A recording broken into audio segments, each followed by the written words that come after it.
Good evening, class. And in this class, I'll be talking about Sonnet 49 by Edmund Spenser.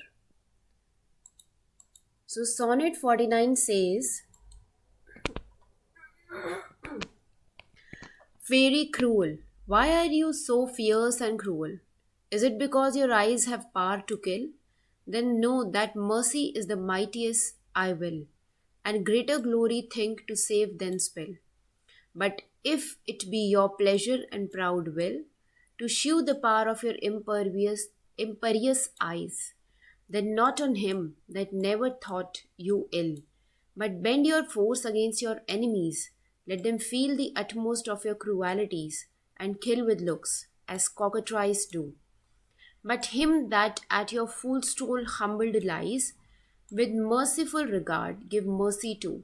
Such mercy shall make you admired to be. So shall you live by giving life to me. So see, Sonnet 49 is a beautiful sonnet by Edmund Spenser, and I'll explain the sonnet to you so that it becomes easier for you to understand. So, sonnet number 49 says, In this sonnet, the speaker begs mercy. So, in this sonnet, the speaker begs mercy for from his fiery cruel, that is beloved. तो इस sonnet में जो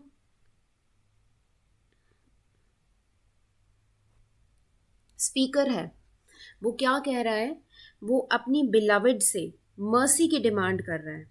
वो कह रहे हैं कि मुझे जो है अपनी आँखों से जो है मत मारो, मीन्स वो अपनी बिलवड की आइज़ की तारीफ कर रहा है यहाँ पे, और कह रहा है he ask her to turn the power of her imperious eyes against her enemies not him. Means कह रहा है जो तुम्हारी आँखों के अंदर इतनी पावर है कि तुम अपनी आँखों से जो है एनिमीज को ख़त्म करो, उससे मुझे मत मारो। मीन्स वो उसकी आइज़ की प्रेज कर रहा है that your eyes are so powerful, your eyes are so beautiful that they have the power of killing enemies. मतलब अगर वो किसी बुरी चीज़ पर जो है जाती है तो उसको ख़त्म कर देती हैं। They are so beautiful. He compares her disdainful looks to the gaze of mythical cockatrice. तो स्पीकर जो है अपनी बिलवड के जो लुक्स हैं उसके गेज को, मीन्स गेजिंग मीन्स जब आप किसी को टकटकी लगाकर देखते रहते हो, तो स्पीकर जो है उसके लुक्स को एक मिथिकल कॉकट्राइस के साथ जो है कंपेयर कर रहे हैं यहाँ पे। कॉकट्राइस क्या होता है? कॉकट्राइस एक मिथिकल एनिमल है जिसको ऐसा माना जाता है कि वो टू लेग्ड है और उसका हेड जो है वो कॉक की तरह है और वो थोड़ा बहुत ड्रैगन की तरह लगता है। तो ये एनिमल भी जो है मिथिकल एनिमल है।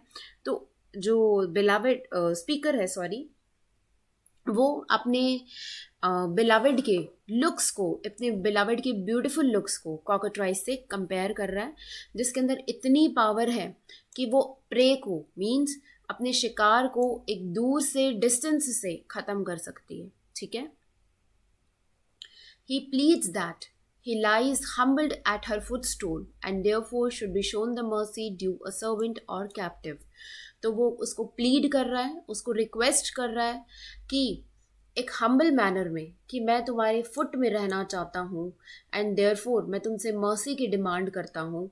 जैसे एक जो पर्सन है वो अपने सर्वेंट को मर्सी दिखाता है, या कोई अगर किसी को कैप्चर कर लेता है, कोई किसी को बंदी बना लेता है तो उसको मर्सी दिखाता है और उसको हार्म नहीं करता, उसी तरह से वो कह रहे हैं कि तुम मुझे अपनी आँखों से जो है इस तरह से मत देखो कि मैं मर ना जाऊँ।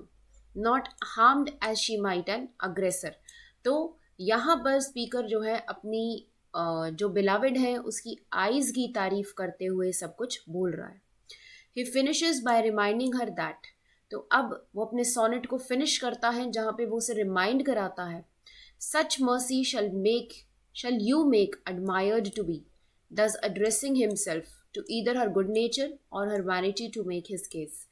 तो वो क्या कह रहे हैं कि ये जो दया है उसको मैं एडमायर करता हूँ, thus addressing himself to either of इधर हर गुड नेचर, तो एड्रेस कर रहा है कि या तो तुम्हारा अच्छा नेचर है या मेरे अच्छे कर्म है।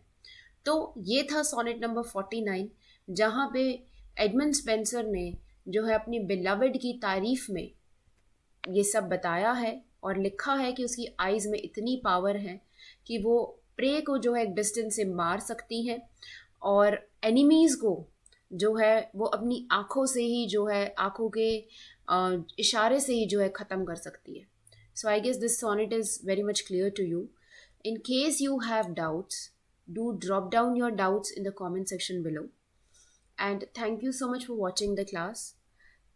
So, and one more thing, please students, do share these classes with your friends so that they can benefit from these, and do like and subscribe to the channel. So thank you so much for watching the class. We'll see you soon with the next sonnet in the next class.